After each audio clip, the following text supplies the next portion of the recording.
Hi, it's Eric here. I thought I would give you a quick explanation of a project I have been working on for the TI-99 4A.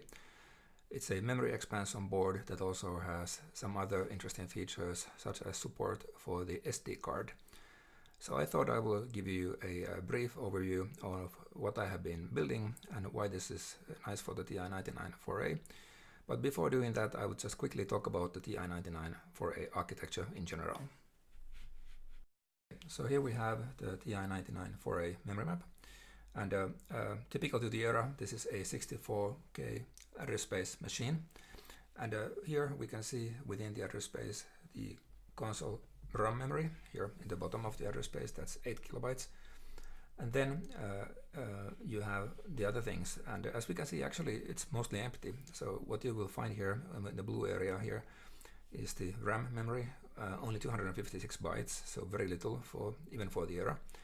And then you have some I/O devices here pictured in yellow. What we have here in those I/O areas, there actually is some other memory that's not directly accessible by the CPU. What that means is that you can't actually run code from these memory areas. Rather, you have to access them as I/O devices, meaning that you address several memory locations. One of them, you write the address that you want to access here, and then you read from another memory location the contents, or if it's a RAM memory, you write there. And the way TI-99 4A works is that you actually have these so-called GROMs or graphics ROMs. The base console TI-99 4A has actually 3 of those chips in here. Each one is 6 kilobytes in capacity. But the way they have been designing those chips is that they actually occupy an 8K slot in the GROM space. So totally in the base console you arrive with 18 kilobytes of GROM in addition to 8 kilobytes of the ROM memory here in the bottom of the memory space. When you reset the console, it actually begins to execute code within the ROM. Now there's also some other memory luckily in the device, so the only memory is not the 256 bytes of RAM. That would be very little. In addition, we have the VDP RAM, or the video processor RAM, and that's 16 kilobytes. This is actually where all the basic programs reside and so forth. But similarly to the GROMs, actually this memory space also is something that you cannot directly access by the processor. You have to do it indirectly. So you write first into one location the address within the VDP RAM that you want to read or write, and then you do another memory cycle where you actually perform the read or write. Moving along, just looking at the architecture, so the TI-99 4A and the predecessor TI-99 4 were the very first home computers to feature a 16-bit CPU. However, the architecture as implemented in the console itself is different. So we have only 2 portions of the whole system that are actually 16 bits wide. You have the console ROM here in the bottom of the address space, that's 16-bit wide, and then the 256 byte RAM, also known as the scratchpad RAM. This memory block is also 16 bits wide. And what that means is that you can actually very quickly access the RAM and the 16-bit ROM, but all the remaining devices in the address space, including any additional memory, is accessed through some additional hardware that actually implements multiplexing. So it converts the 16-bit accesses into 2 consecutive 8-bit accesses.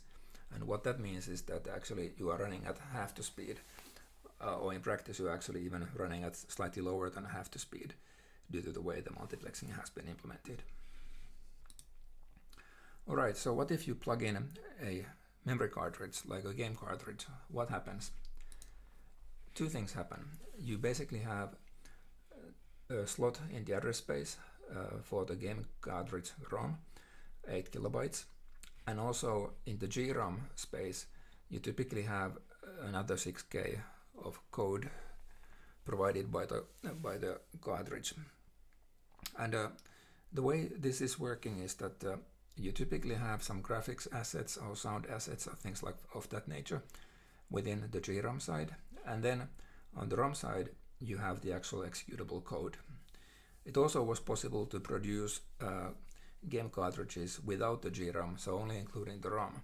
Why not explain why the TI-Basic is so slow? Because this is one of the characteristics of this architecture, on why is basic code running on the TI-99 so slow, even if you're running it on a 16-bit CPU. The reason comes here. It's actually coming from multiple things. First of all, you have the bulk of the basic code here in the GROM memory space, and since you can't actually place machine code into that region, they actually came up with another intermediate language called the GPL. And what happens is that you have in the console ROM, you have the GPL interpreter. So that provides you with the capability to run this other language, the GPL, and then the BASIC itself was implemented with the GPL code. And the GPL code is stored in the GROMs. So that means that every access or every instruction that you are running using the GPL is actually already interpreted code, and the GPL code implements the BASIC interpreter. So you have two levels of interpretation, and that of course slows things down greatly. In addition to that, the basic program storage is actually the video processor memory, and again, this is not something that you can access directly. It's an indirect address space. So just to kind of reiterate, we have only the 256 bytes of RAM in the basic console that you can utilize, and this is used by the GPL interpreter and of course also by the basic interpreter code, mostly implemented in GPL. So due to the double interpretation and the memory architecture, things become very slow when you are running basic code here. So what happens when you plug in my ET-PEB board onto the side port of the console? How does that change things?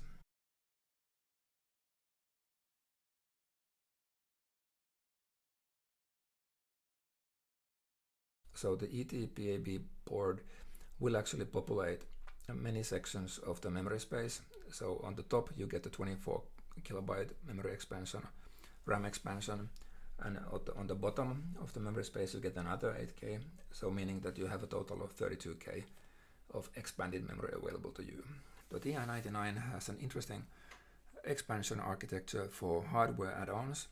So one section of the memory map, what I'm calling here the paged DSR area, short for device service routine area. So in this area, every peripheral would have their own ROM code.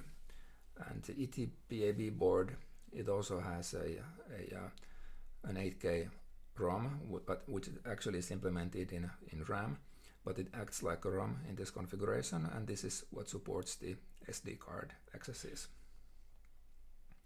Furthermore, the ET-PEB, it supports memory paging.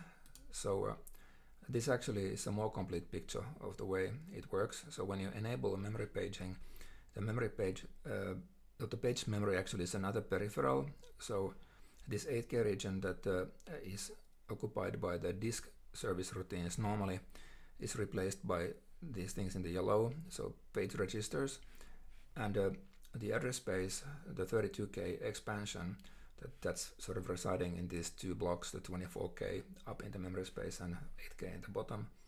They become split into 4K regions called page frames, and each frame is actually populated by a block of memory from a much larger address space.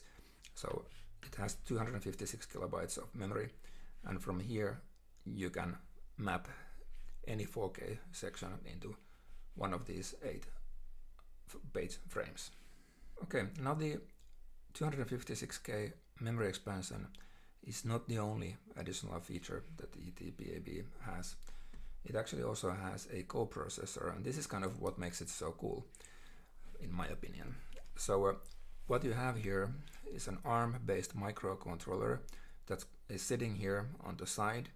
It has its own very fast memory on chip, 10 kilobytes of it, and it has its own ROM memory space, 128 kilobytes, and it has a bunch of peripherals. So there's USB I2C SPI that's being used to interface to the SD card, and it also has a UART functionality, so in other words RS-232 compatibility. It also has a few AD, so analog to digital converters, But the most interesting feature here is the fact that you actually have DMA access capability. And what that means is that while the console CPU is accessing the memory, you know, the 256K of memory, also the ARM microcontroller can simultaneously through DMA access this memory. And this feature is being used, for instance, to load the DSR routines for the SD card support. Finally, here a quick demo of a peripheral that's enabled by the ET-PEB. So here we have a I2C display, an OLED display, plugged in to the I2C connector of the ET-PEB, and it is showing the loading progress in extended BASIC. So, or actually from any software that uses the standard protocols to load files from the disk. And in this case, we are loading a game, and you can see the various commands being processed by the ET-PEB MCU, which is also driving the display. And finally, here we have the loading screen as the game loading is complete. Thanks for watching.